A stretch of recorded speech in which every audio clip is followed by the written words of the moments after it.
I'm Cora. I decided to restart my art journey and I'll be noting down everything I learned in the Google Sites. This is how I used to draw eyes. Pretty nice, but not good enough for my own standards. Everybody likes to draw eyes, and everybody draws them in such a different way. It's almost like a signature. So I'm gonna learn how to draw eyes. By the way, thank you for all the views and subscribers. I didn't expect my first handful of videos to do so well. But I think I know why. Let's start with the overall form. The eyeball is a sphere, and it should be shaded that way. And around the eyes is the eyelid. The eyelid is three-dimensional and has a bit of thickness to it.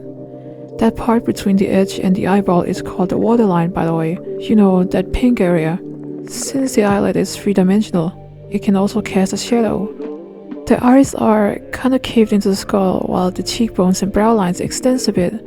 You can kinda see it here on the skull. Some people like to sort of mark out a Toblerone shape thing. Here is the visible features that makes the eyes look like the eyes. Let's start with the eyeball. In the middle we have the pupil, the black part, and the iris, the part with color, and the limbus, this sort of ring around the iris, and the sclera, the white part. Around the eyeball we have the eyelids folding around the eyeball, and the eye folds, the skin folding a bit around the eyelids. The eyelashes here doesn't come directly from the eyeball, they sort of sit here by the edge, broken up by the waterline, the pink part. And finally in the corner we have the tear duct. This tear duct is still visible even from an angled view like this. Ta-da! You have an eye! Let's talk about the eye shape. The eyes can be simplified into lines, usually 3 lines at the top and 2 or 3 at the bottom. Why is this important? Keeping the shape in mind will make it easier to consistently draw the same eye. Have you ever struggled with drawing the second eye? Keep the overall shape in mind, and remember that the lines that makes the shape will change because of perspective. This thing about shape works pretty well for stylized art. We can use a different amount of lines to create multiple types of eyes, and big simple shapes as well, circles, squares, ovals, etc. It's pretty useful if you're struggling with the same face syndrome. Keep in mind, since the eyelids are three-dimensional, the shape of the eye will change depending on the angle. From the front, both eyelids are curved. From below, the bottom eyelid becomes less curved. From above, the top eyelid will become less curved. And the eyelashes will also start going downwards. Now, finally, the placement of the eyes. The eyes are usually around the middle of the face. This can depend on which type of character you draw.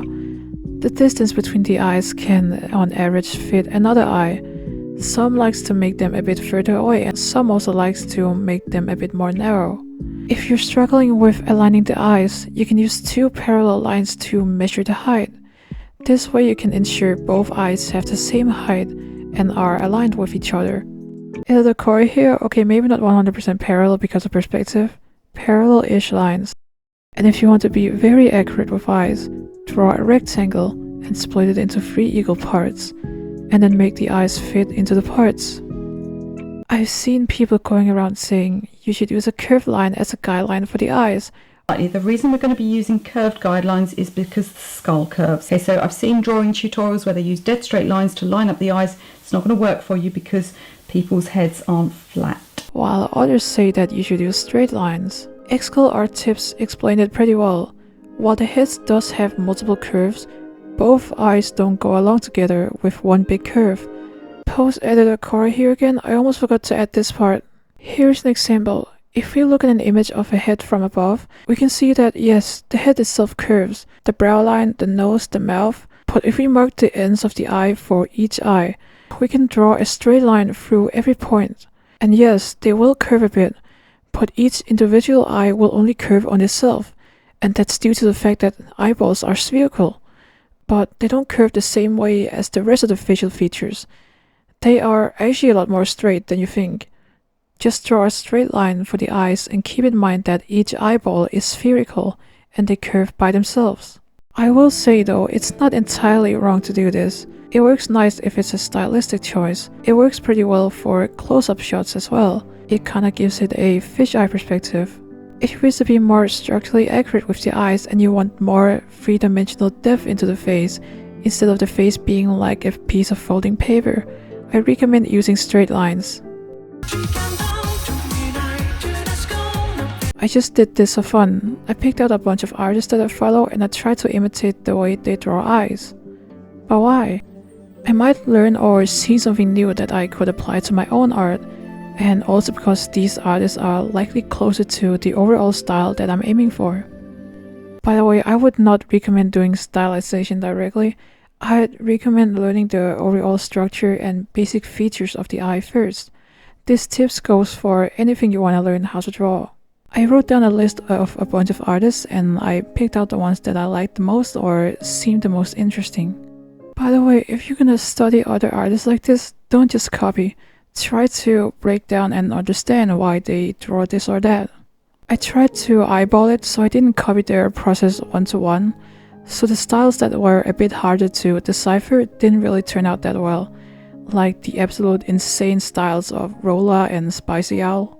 Magoon and Yunayamamai's style, I do think I understand mostly what's going on, but I just didn't execute it that well.